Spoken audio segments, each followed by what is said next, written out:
Hello, it's Jack Tutor here of Attention Magazine. Welcome to Crucial Listening, the podcast where I speak with musicians and sound artists about 3 albums that are important to them. My guest this time is Black Brunswicker, which is the project of Ethan Helfrich, an ambient folk musician based in Manchester, UK. Ethan has a new EP coming out on Network. It's called A Moment of Clarity, and it drops on April 26th. It fuses together beautiful finger-plucked melodies whose influence comes in part from the American primitive canon artists such as John Fahey and Jack Rose, but also an ambience that smears into all kinds of evocations. Sometimes for me it's like the mist you get in an alpine forest in the morning, the moisture kind of lifting into the air, or like the emanations of a warm fire, like the one you see in the background of the video for The Frolic, which you can find online. Ethan also talks about the solace to be found in this music. And there's also a fraughtness. This music evokes so much.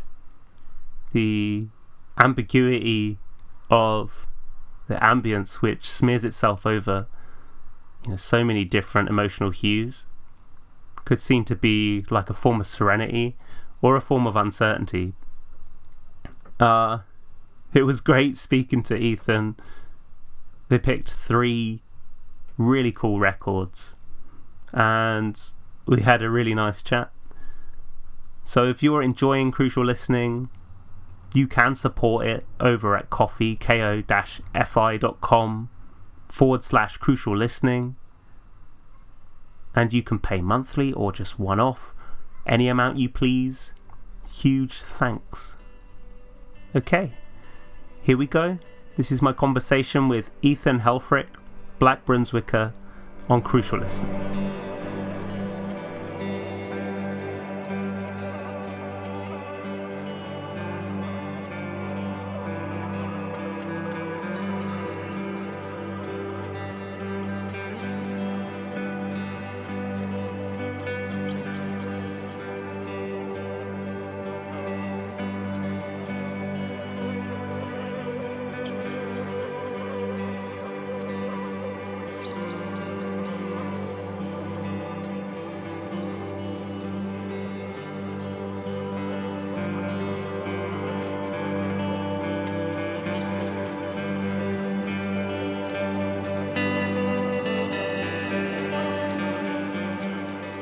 Hello Ethan, welcome to Crucial Listening. Hi, thanks for having me. Thank you for coming on the podcast. We are here to talk about 3 important albums that you've picked for the show. Before we get to those, I would like to talk about your new EP as Black Brunswicker, A Moment of Clarity, which is out on Network. So one thing I really love about your project from here is just how disarmingly you present it. So I saw recently you did a little how-to on how to record the tape. There's lots of lovely videos of you playing tracks from this album and also just prior pieces, with some focus on your equipment as well. So there's just something very nice and intimate about the way that you kind of let people into the project. So, which makes me curious about the equipment that you used for this one. So could you let me into the kind of setup you were using for A Moment of Clarity, and any differences that might have arisen between this and the last album, High Peaks? Yeah, sure. I'm a gear nerd first and foremost. I obsess over pedals, guitars, amps, all that kind of stuff. I always have. I typically try to, might not seem like it, but I typically try to take a minimalist approach a lot of times with recording now. So that often means like setting kind of creative constraints with either the gear I use, pedals I use, guitars, what have you. So for this one, I used my 1969 Harmony H165, which is, to non-guitar nerds, it's basically kind of like your triple O. It looks like a Martin. It's a fabulous guitar built in Chicago. It's just a lovely guitar, but the action on it's like totally messed up because the bridge is kind of like lifted a little bit, so it has some like really nasty high action. So I oftentimes have to put a capo on it to get it to like work, but it has like this sound that like I can't get from any other guitar I've tried. But sorry, that's probably too long of an answer about just a single guitar. But yeah, No, this is great. That's perfect. How many do you have, by the way? oh God, I think 8 or 9 at this point. I mean, because I use like so many different tunings, it helps to have them in like just multiples, so that I could just like pick one up. Like, okay, I want to play in like an open C, or I want to do like my daddy ad tuning. And I've got this other one, but yeah, mostly I also just like really cheap guitars, like those like old school Japanese ones, like the Matsumoku's, just kind of gnarly, and sometimes they're wasted investment because I end up putting more time and effort into them, getting them to sound good. So it's I don't know. I just like guitars. What was it that made that one the right guitar for this? Is there like trial and error involved when you're trying to find the right guitar, or were you just like, no, I know this is going to be the one for this EP? Yeah, I think a bit of both. I kind of like setting like constraints. So like saying like, okay, I'm going to just use this one guitar for all the acoustic bits. So yeah, I think with these songs, I've been playing them for a while now, and I've played them in many different configurations and with different setups and different sounds and all that stuff. But as I was recording these tracks, I thought, despite this being sometimes a painful guitar to play, let's try to record all of these on it. And, it ended up working out well. You hear some noise in like the frolic and this bodily curse that just like, it's just so signature to this guitar. You don't get it from the others. What about like pedal setup for this?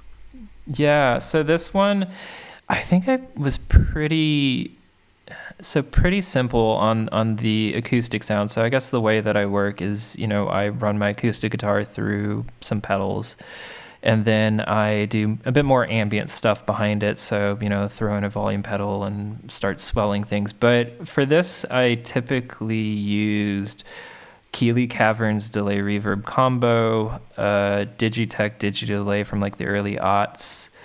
May have used a looper in there, I think probably my Ditto, and then, I'm looking around at my pedal board. Yeah, I think, an EHX freeze. I used a freeze quite a bit to like hold out some of the tones that you have on that. So like there's like, I think Nordic Winds, which isn't out yet, as a single, it's got this like nice like organy kind of like tones on it, and the freeze just like does that like really well. So yeah, pretty simple pedals that I was using. Awesome. I think that will be out actually by the time this is out, so people can probably hop over and listen. People can listen to it. One thing that strikes me when I'm listening is the whole music has this. You have this lovely rotary.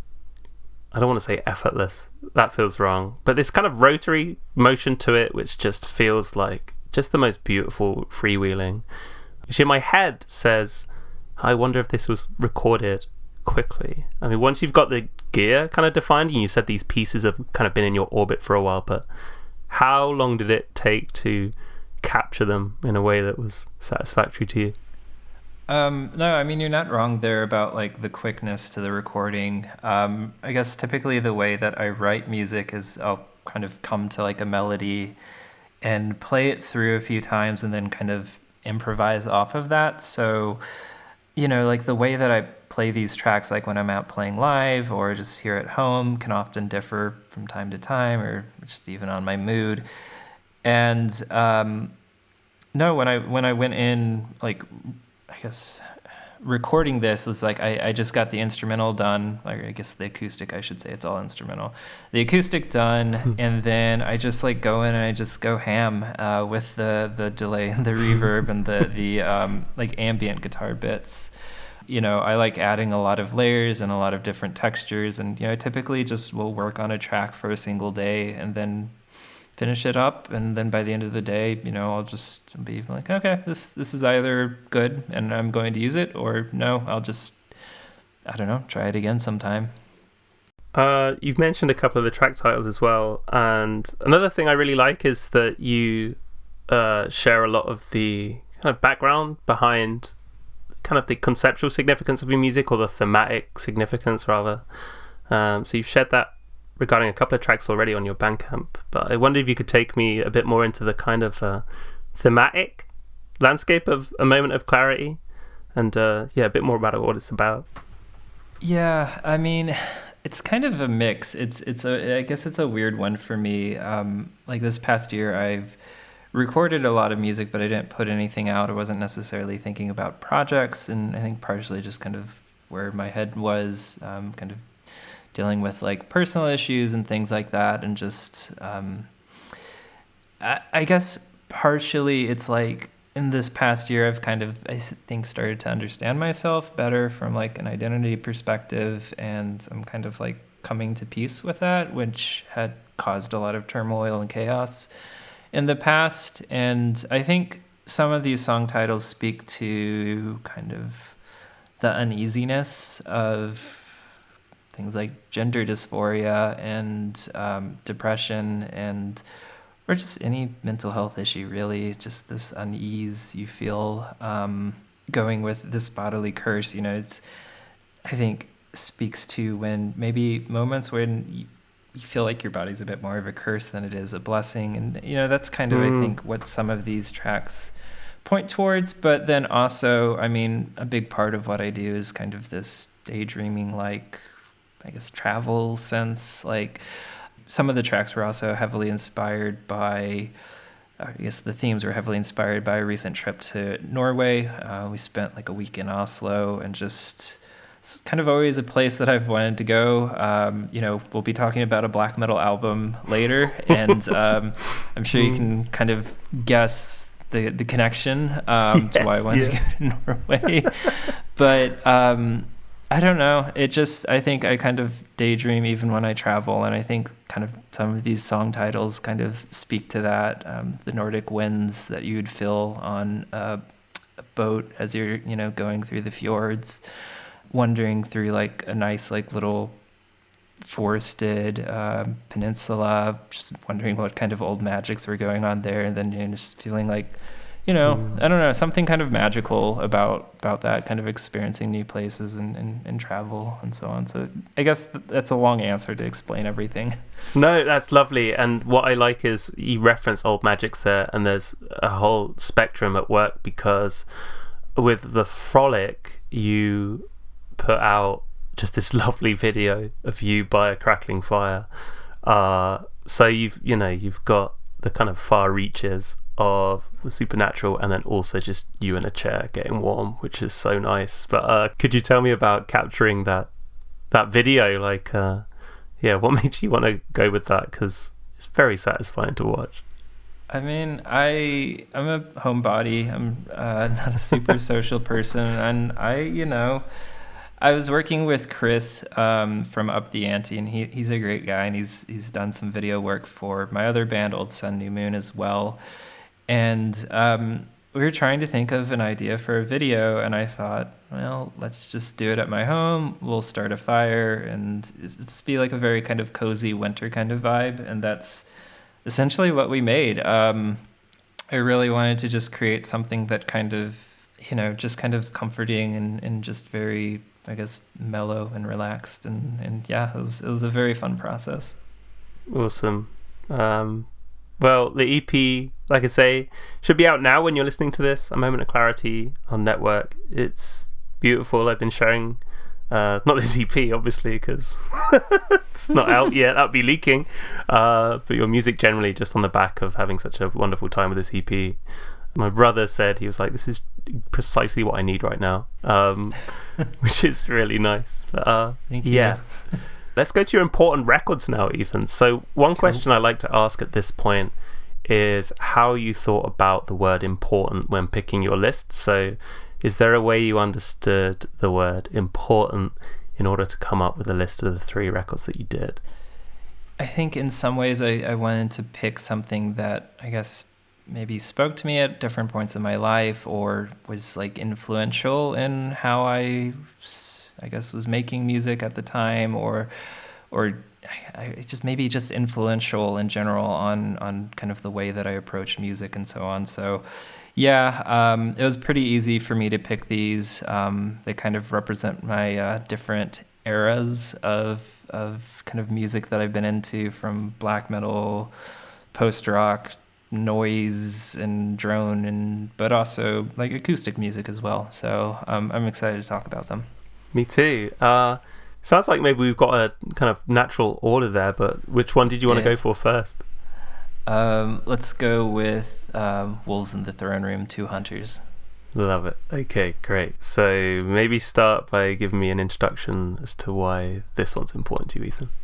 Yeah, just such a good album. I mean, it's like everything you could want from atmospheric black metal album. You know, it's got the ambient, it's got the just raw just blast beats and grit of like a black metal song, just the field recordings, and just it's just so much. And I mean, I've been into metal for a long time. You know, as a teenager I got super into black metal, and then, you know, later on I started kind of getting more into like the American side of things. I was listening to a lot of like the Norwegian bands, and I don't remember, I think it was one of my friends, Tucker Thomason from Thorax and Throne of Iron, who I guess introduced me to Wolves in the Throne Room.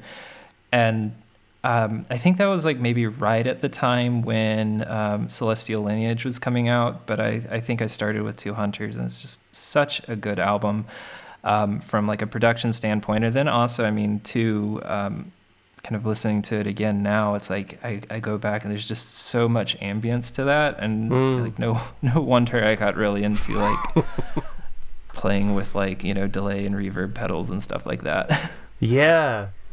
So you said you were into metal before this, and black metal specifically as well. Yeah. What kind of bands were hitting the spot before you came into Wolves in the Throne Room? Oh God, like Dark Throne, you know, Gorgoroth, Immortal. I also listened to the notorious Burzum, which is, I guess, weird saying that now because as like a queer Jewish person. Right, yeah. You know, I don't know. I've had to square that away and kind of remove those albums. I was also like really into like death metal and stuff as well. But yeah, I just been into metal for a long time. And then like the atmospheric black metal from like, gonna date myself, but you know, the blogs were calling it Cascadian black metal back in the day, like the Alda, the Wolves in the Throne Room, Ashbores, all of those bands were like just the right thing for me, because like the aesthetic connected the sound with the nature, and just like it did it in a really great way, just giving this dark take on like natural forces, and I don't know, it really fit for me, I guess. Did you used to make black metal as well? I did. Yeah, I got really into it. I started playing guitar around like 18, and pretty soon after I just started getting like some distortion pedals and recorded just some god-awful demos. And I had a couple of tapes come out. There's like a few solo projects that I did that I don't want to name because they're just so bad. I don't want people listening to them. I guess black metal in one way and kind of gave me this DIY sense of doing things, because like I didn't know how to drum back then. I didn't want to learn how to do a drum machine, so I just ripped drum tracks off of YouTube and like played guitar over it, or just like spliced the drum tracks up, and I don't know, it was awful, but it worked. So yeah, I guess I kind of learned that DIY approach from metal. Yeah. And am I right in saying as well, you yourself as well in making black metal kind of went into making a more atmospheric black metal yourself, right? Yeah, I mean, the whole, I guess my whole obsession with pedals really came from Wolves in the Throne Room, because like I loved their sound and what they were doing. And I remember looking up what Nathan Weaver, the guitarist, was using. And I remember it was an I found a picture, and it was an RV5, I think 2 Boss DD whatevers, and then a Behringer, I don't know how it's pronounced, Echo Machine. And, you know, at various points in my life, I've had a few of those pedals, but it's what sparked the obsession. It's funny because I've worked with ambient textures. I got really into them when I was like 15, and I think my first instinct was like, oh, just crank the wet signal and let's just go with it. And then over time you realize that that's quite an unruly way to be, which is fine, but there's also a more refined approach you can take, right? So how did you find those early experiments with sort of imbuing your music with those more atmospheric textures? Like, were you finding you could attain what you wanted quite quickly, or did it take some time to kind of carve that out? No, I mean, all of my early music was god-awful. I did not know what I was doing. I barely knew how to play guitar, if at all. I just knew throw some delay and reverb on it and it'll sound okay. It's probably a bad way of approaching music, but it somehow worked. But yeah, it took me a long time. I never really made the black metal thing work, and I guess came in, the metal phase kind of came and went, and I ended up putting those distortions and reverb pedals to different uses later. But yeah, no, I mean, it took me a long time to kind of hit my stride with playing guitar and producing and recording music. So no, that early stuff was just ugh. And to return to Wolves in the Throne Room as well, so you say that the first one that you came into was Celestial Lineage, right?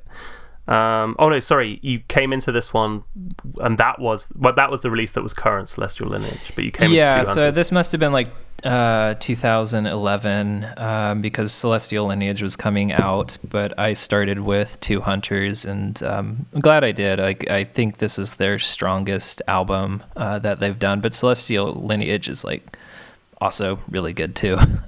Yeah, a lot of really cool ambience on there.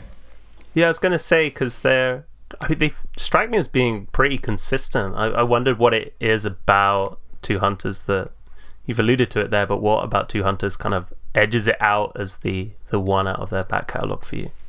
I think just like the whole package, just the sound. I mean, even at the Start DRT show, it's just a great ambient track with just lots of cool textures. And then like, I think just the final song on it, the I Will Lay Down My Bones Amongst the Rocks and Roots, it's just, I mean, that riff on that is just, it's like perfection. It's, I don't know. I can't quite put my finger on it. It's just, you listen to something and you just like, it hits you just in like the right way. And like, it's also goes to just say like how great these songs sound live as well, because while I've never seen them live, they have the Live at Roadburn album where they play I Will Lay Down My Bones Amongst the Rocks and Roots and Vastness and Sorrow, and just live it just sounds like so raw, so good. Yeah, it's a super concise record. I mean, it's like 45 minutes, right? But structurally, I just adore that it starts with that, basically a waltz, like an ambient waltz. Yeah. Before kicking in. It's so nicely done. Yeah, and then like the last song is like 18 minutes long. I mean, just come on, like who does an 18-minute song? Yeah. And is this a record that you still listen to now? Yeah, quite frequently. Weirdly, it's like more Vastness and Sorrow. I think I listen to the most. Like, I mean, I Will Lay Down My Bones Amongst the Rocks and Roots. God, it's such a long title. it's just like, it's an amazing song, but it takes an investment to get into, because it's quite long. And Vastness and Sorrow, it's a bit shorter at, how long is this track? 12 minutes. It's relatively short. Yeah. Right, yeah. That's the single. And then Jessica Kinney comes in as well, right? Yes. Oh my gosh. Just such lovely voice, and just everything is just and then like at the very end, you have the birds chirping, and just so good.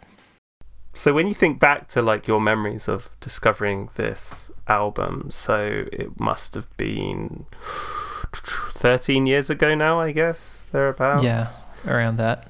What kind of places, experiences, things like that kind of come to mind that you associate with discovering this record? Honestly, I think, like I'd mentioned, I had the CD in my car, and I think that's kind of what I associate a lot with it, is just driving through the Midwest, driving through Indiana, just listening to it, just kind of long country roads, passing cornfields or like woods, and I don't know, it kind of works. I mean, it's Wolves in the Throne Room's from Washington State, very different from Indiana, but still kind of, I think both areas are a bit forested, like especially where I grew up. So I don't know, it was nice, as it felt like connected to nature in a way, and that's really what I liked about these American black metal bands from that era. Is there anything else that you wanted to add about Two Hunters? Anything you haven't been able to express?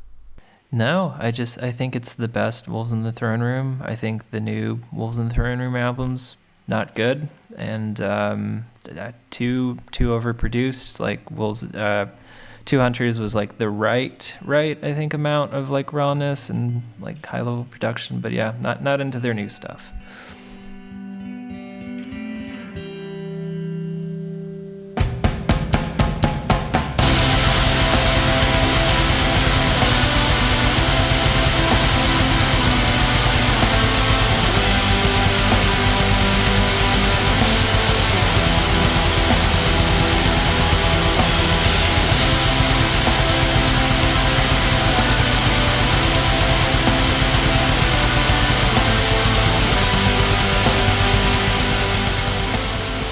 Ethan, let's go to your second important album now. Which one do you want to go for?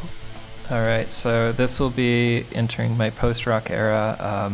Godspeed You Black Emperor's F sharp, A sharp, Infinity. Fab. And again, if you could give me an introduction as to why this one's important to you, that would be super. This was not the first, because originally I'd sent over to you, I wanted to do Lift Your Skinny Fists. As the Godspeed You album.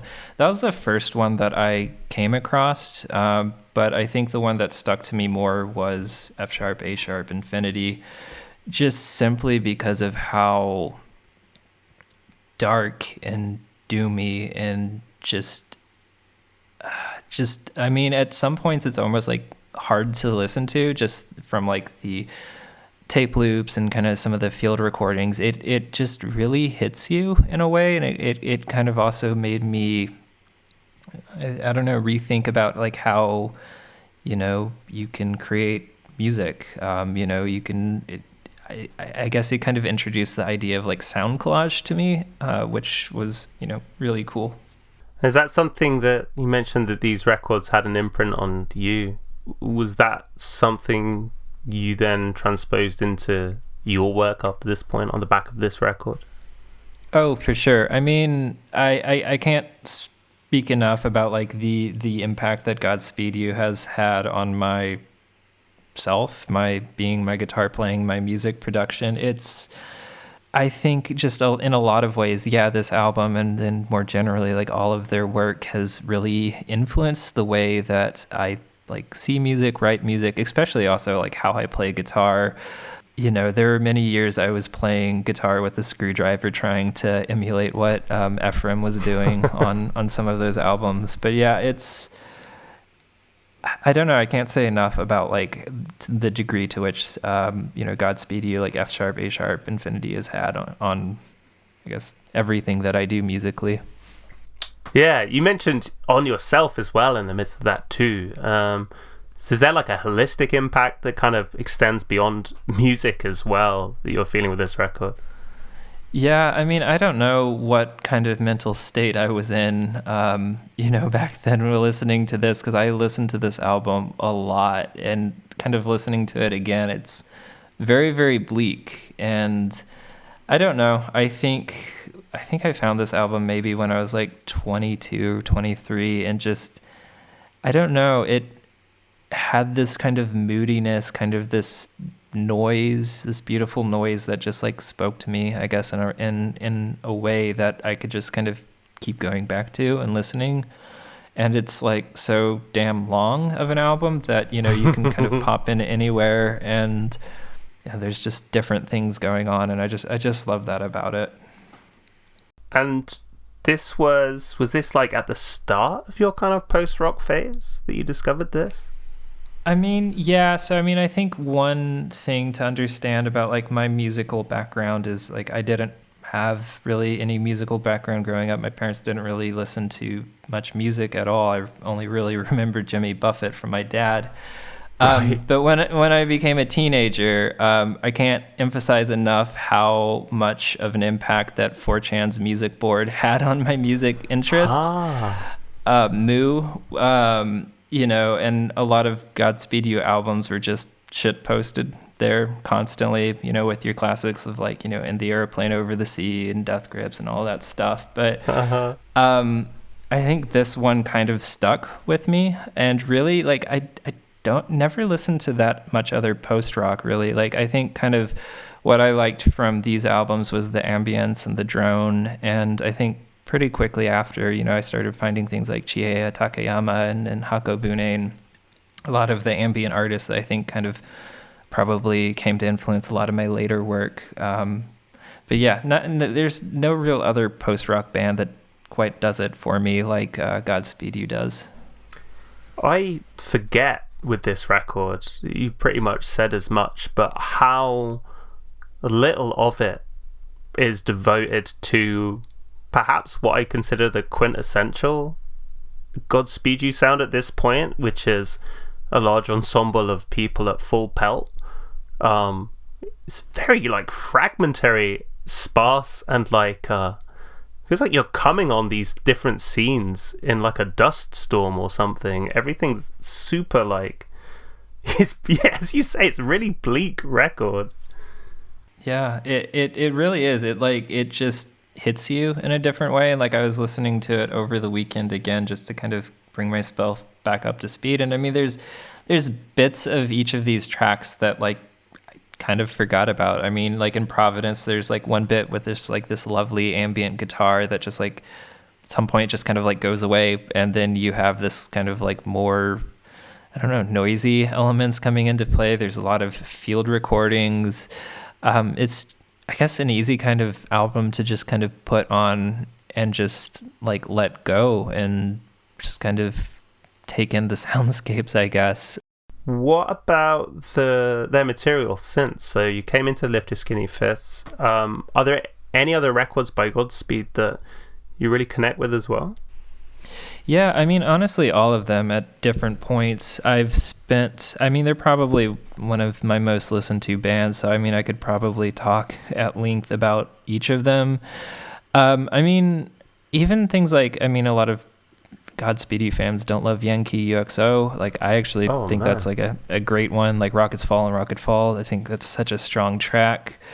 Even like Asunder, Sweet and Other Distress, like some of those riffs, like guitar riffs on that, it's like straight up like klezmer influenced, and I think that like it's just so cool, like just how they can kind of take different musical just different musical sounds, different musical kind of genres and riffs and things like that, and just kind of go with it.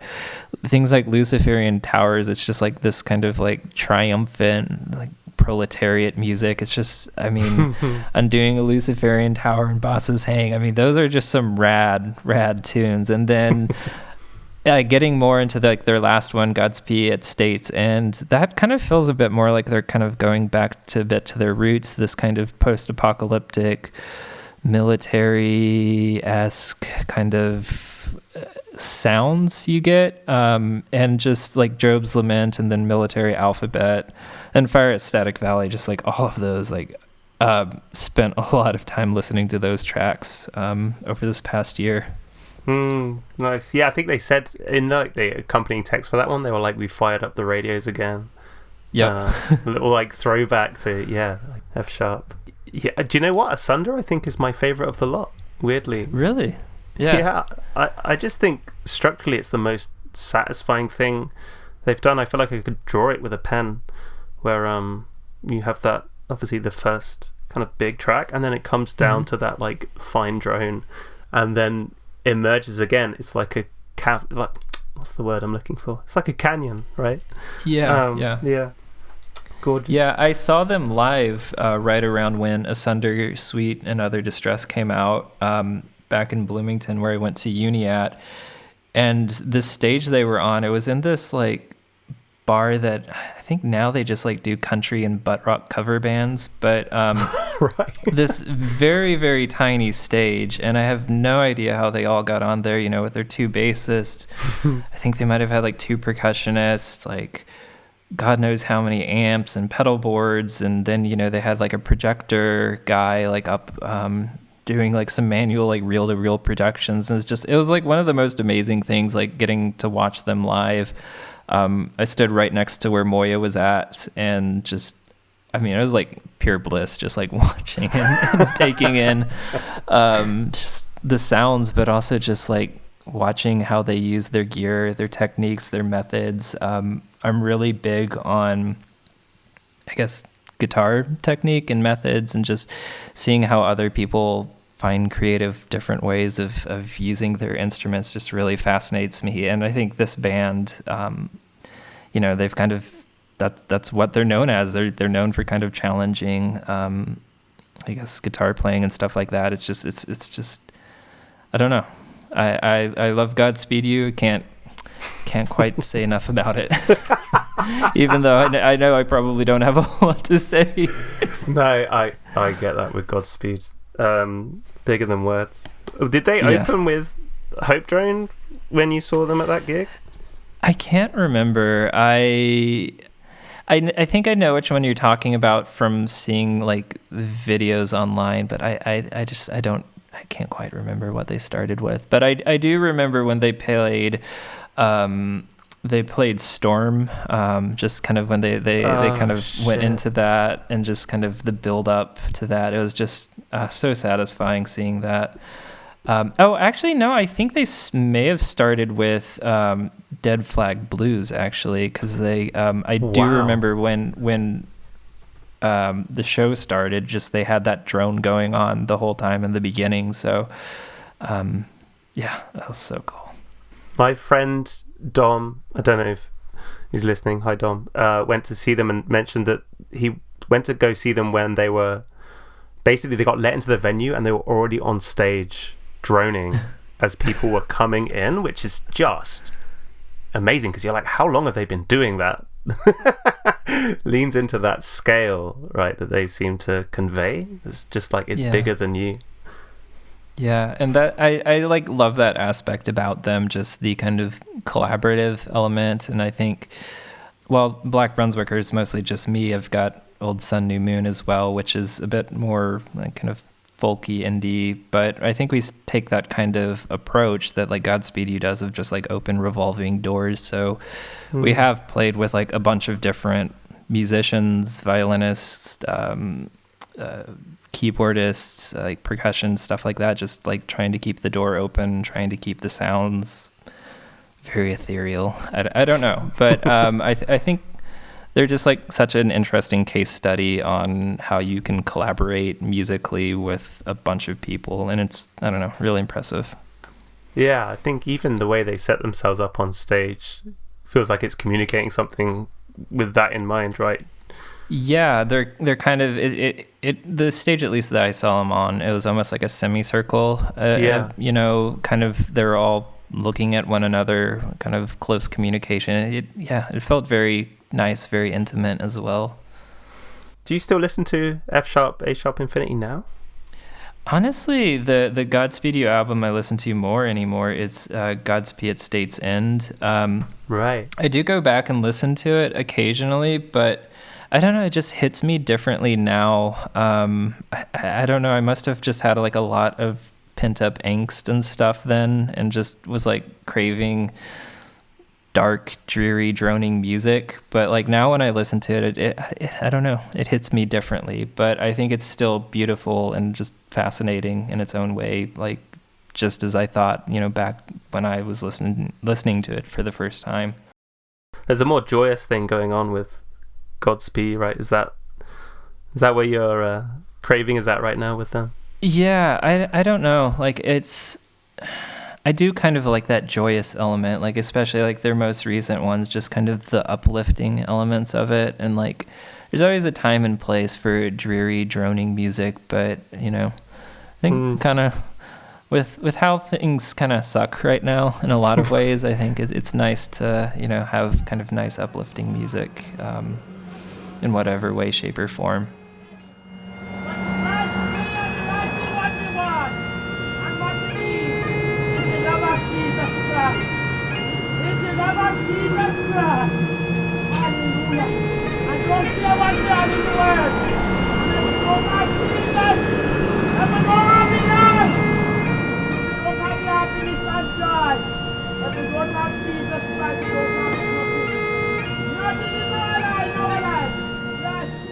Ethan, we have one more important album. Again, if you could give me the name of it and then a bit about why it's important to you too.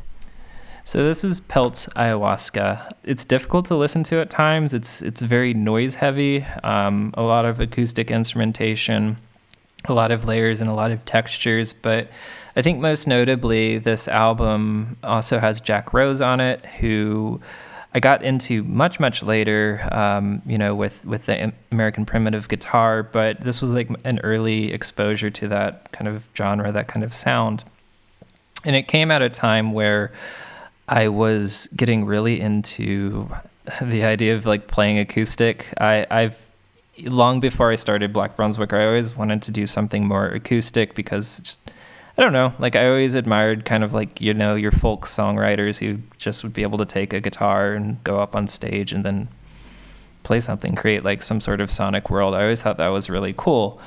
But I also liked noise and drone and heavy, big sounds. And I don't remember how I quite found this album. I think it was on a blog or something, but I downloaded it and just like instantly just fell in love with the like acoustic playing within that dense wall of drone and sound and noise, but there's like still that like light beauty to it. And I think of all of 3 albums I've picked, I think weirdly Pelt has probably, I can see more of like Pelt stuff in what I'm doing now than either of the other 2. Yeah, it's interesting that you pick. So you mentioned the impact of someone like Jack Rose, and as you say, this kind of has that element within it, but also so much other stuff. So I'm curious as to what is it about the kind of wholeness of ayahuasca that made you pick this one rather than say like a more direct reference to like I don't know what Jack Rose was doing, for example. What else is within Pelt that you're pulling on basically? Yeah, I mean, I think this is just the mixture of like the Indian instrumentation, which they do on a lot of their tracks. But I mean, this one particularly was, I think, a nod to John Fahey. It's got like a 3-part track called A Raga for John. And I think it was just kind of like a eulogy in a way to John Fahey, who massively influenced Jack Rose. It's just like the combination of like that acoustic, like folk music. Like there's like a few folk songs like Deep Sunny South, which I think was like an old Southern folk song, Southern U.S. folk song.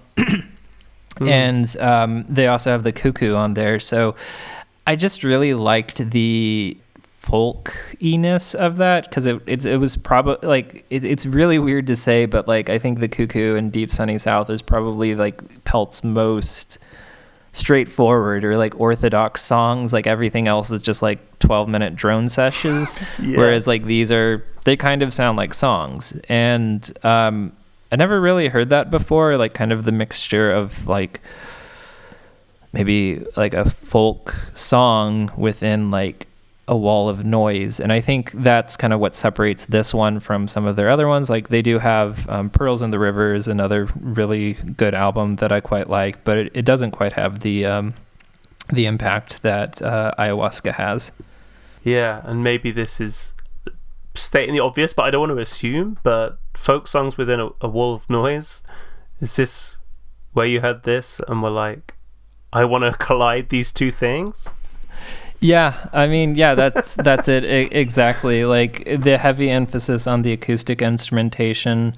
You know, I was doing kind of like when I heard this, I instantly like started wanting to make this kind of stuff. I had another awful folky noise project called Fur Trader for a while, and some cassettes exist out there. I just kind of got reminded of this, but I was trying to do like the whole pelt thing of just like the wall of noise, like bowed guitar and maybe some semblance of a melody, but that kind of idea I think has kind of stuck with me since then, and I think in some ways kind of influenced how I see Black Brunswicker now. I honestly had not listened to Ayahuasca in ages before like picking this album, but kind of as I was re-listening to it, I was just kind of rediscovering like why I loved this album. It is like really all over the place, isn't it? Even in terms of the recording locations as well. Like some tracks are I don't know if this is a part of the appeal for you, but I love that some tracks are so explicitly situated within rooms and recorded live, so you get the circulation of sound from presumably, you know, the mics being kind of cut back a little bit, and the inevitable ambience of the space as well, right, that you get when it's recorded like that. Yeah, exactly. And I mean, I think it's just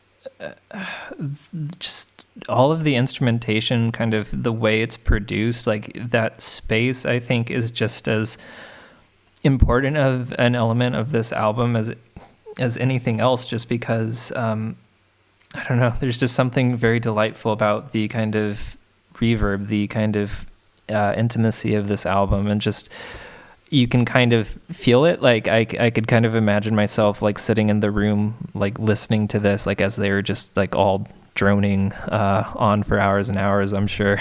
Yeah. There's that kind of Lamont Young element, right? Yeah. And you mentioned as well your connection to like American primitive guitar as well. So when did that come in for you? That was a bit more recent. So that was, I think, definitely around the time when I started Black Brunswicker. But I mean, I'd say like, I don't know, 2016, 2017, 2018, I really started to get into, you know, this stuff like John Fahey, Jack Rose. Then like later I'd get into like William Tyler and some like other artists like that. And just absolutely loved like how they're able to take an acoustic guitar and just turn it into a noise machine, you know, just by simply going down and like using some open tunings and just like hitting extra drone strings. Like it kind of completely changes the instrument. And it was a struggle for me to figure out how to kind of play in this way, kind of play the finger picking, kind of open tuning. And it took me a long time to do it and get kind of like comfortable enough that I like want to put out music, you know, this kind of music of me playing, I guess acoustic as you can call what I do. But yeah, I just, as soon as I kind of got into American Primitive, is like, this is what I want to do. And it's like also such an intimate form of guitar playing, because it is like, especially like if you're doing it the proper way of just like no pedals, not that there is a proper way or not, but just like what they're doing, how they're able to make so much noise with such little equipment, it's really impressive. It's interesting you mentioned kind of taking some time and getting confident. I mean, I feel like I don't know if this is true, I was trying to work it out, but on a moment of clarity, and maybe this links in with the title somewhat, but I feel like that this finger plucked aspect of your playing is much more prominent and brighter on this release than, you know, in a lot of other cases previously on previous albums. I wondered if that was, I mean, firstly, I don't know if you see it that way, but if you do, is it kind of indicative of, again, a sort of growing confidence in how you're playing that stuff? Yeah, for sure. I do think it is. And like, this is one thing I also, I guess, kind of attribute to moving to Manchester. Is like, you know, when I moved here, I didn't know anybody. So I started going to open mics and stuff to play. And I'd never really done that before back in the States. But here, you know, if you're going up and you're like looping something and, you know, taking a long time to loop stuff, it's not very interesting. So like, I think kind of one thing that I've learned from playing live here and playing in front of audiences is, you know, shorter songs, kind of more melodic playing. And it's definitely helped kind of improve my playing, improve my confidence, and just, I think also just ability to improvise as well with my guitar. So yeah, I think all of these tracks, I think in some ways, yeah, is a bit stripped back on the effects. I mean, of course, there's tons of reverb and delay and stuff like that on there and lots of layers, but I'm featuring like the acoustic, I think a lot more prominently than what I have done in the past. You mentioned as well this kind of nice idea of being able to like pick up an acoustic and you know, just rock up somewhere and play, right? And yeah, is that part of the driver for having a minimalist setup as well, is that you do have like that more agile relationship with kind of just setting up and playing, you know? Yeah, I mean, if it's not clear, I'm obsessed with gear, and a big part of what I try to do is, yeah, that minimalist setup. For live shows, I oftentimes like just like 3 pedals, like a delay reverb and then a delay and then a tuner. Oftentimes I'll throw in a looper in there, like if I'm playing a longer set. But yeah, everything's battery powered as well. You know, I have like a mobile recording setup. I like to travel with my gear. You know, over the last year, I've traveled a bit. You know, I took my guitar to Italy and took it to Portugal as well. You know, and it's just, I like being able to take my stuff with me and play and record and write when I'm on the go. And yeah, that's kind of the appeal of an acoustic. And would I ever just take an acoustic and no pedals? Yeah, yes, I do that now, but I like my delay and reverb, and I can't see myself like stopping, you know, kind of using those effects and stuff like that. But no, I definitely do like the minimalist of like American primitive guitar, just acoustic playing in general. And to return to Pelt as well, they've got a few other records. I actually came in to Pelt on Effigy. What do you make of their other output? Yeah, so like I said, I think there's a lot of good stuff there. I really was into Pearls from the River. I think that first one, the North Fork, just has like this cool, it almost sounds like a bowed banjo, but just this like very cool kind of bowed elements to it. But yeah, I mean, again, I've kind of listened to them on and off over the years, but I mostly have just really stuck with Ayahuasca. They also have an amazing cover of John Fahey's Sunflower River Blues, done in that Pelt style of just walls of noise while Jack Rose was, you know, laying down some John Fahey tunes. So I'd definitely like to dig more into them because I know they have a pretty extensive, you know, background. Anything else even that you wanted to add about Ayahuasca? Drone out, plug in and drop. Was it drop? Plug in, drop out, drone out. I don't know. Fabulous.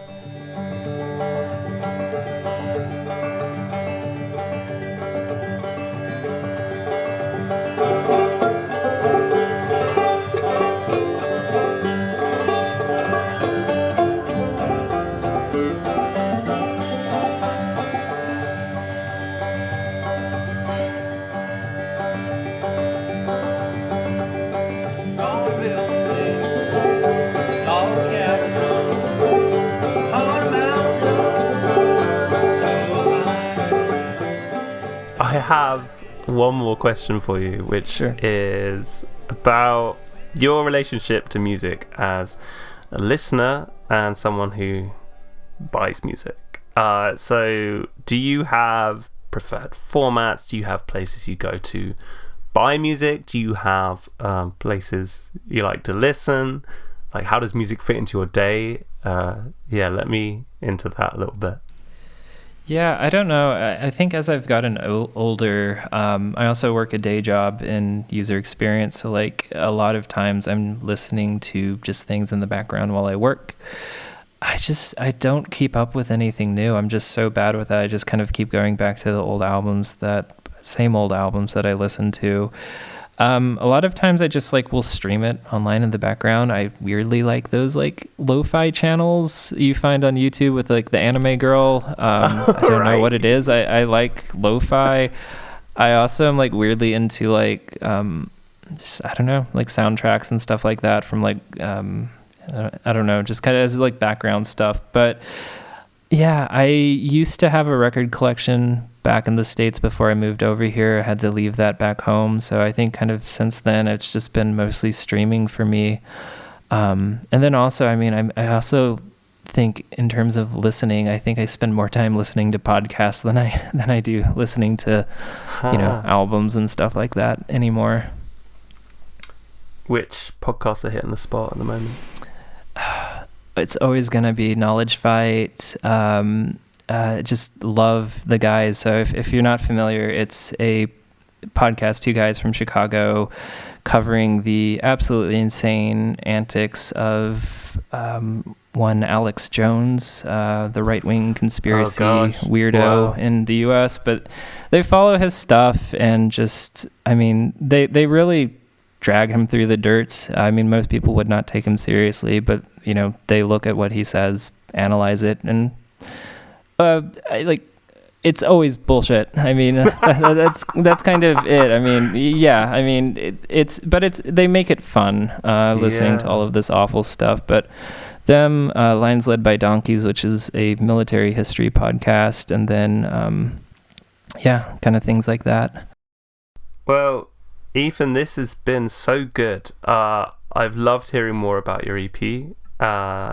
These 3 records, you came up with 3 really excellent picks. It's been a lovely few days be diving into these in prep for this, and really awesome hearing your thoughts about them too. So huge thanks. Great. Thank you so much for having me. This has been delightful, and thanks again. And to everyone listening, see you next time. Goodbye.